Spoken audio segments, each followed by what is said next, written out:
Bom, às vésperas das eleições, um tema voltou a preocupar muito aqui em São Paulo, que é o transporte. De acordo com uma pesquisa do Ibope, a mobilidade urbana é um dos maiores problemas da capital para os paulistanos.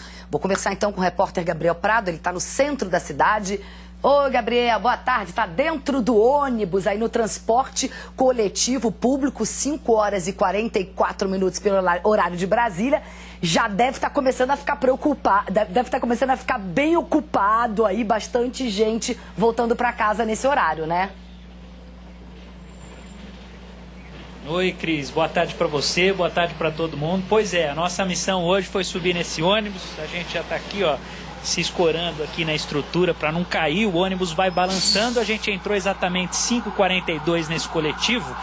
E a nossa missão hoje é fazer o trajeto por um dos corredores de ônibus da capital paulista, abordando justamente esse tema que preocupa muito o cidadão, o paulistano e o eleitor. Só para a gente ter uma ideia, uma pesquisa do Ibope, encomendada pela Rede Nossa São Paulo, abordou os principais problemas e temas de interesse da população, e o trânsito é um desses temas. A gente já está ao lado do Paulo Bacalchuk, que é um engenheiro de tráfego, professor do Mackenzie, especialista aqui no tema.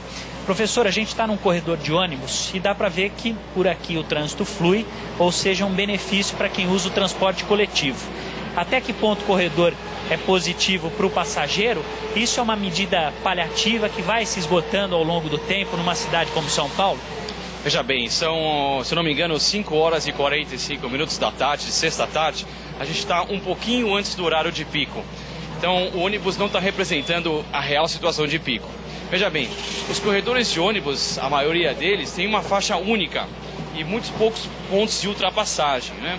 Então você começa a ver o fenômeno que está acontecendo ali na frente, que é a acumulação de veículos, de ônibus. E o corredor perde a sua capacidade, fica aquela fila indiana antes de chegar no ponto de ônibus, né?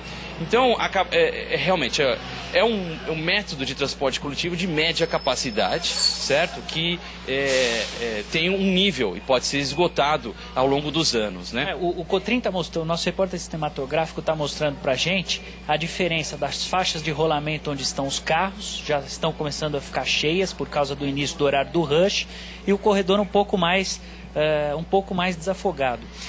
Professor, na década de 90 criou-se o rodízio de veículos para tentar também melhorar o fluxo aqui na capital paulista. É uma medida também paliativa que vai se esgotando, e quais as outras medidas para tentar melhorar esse problema da capital?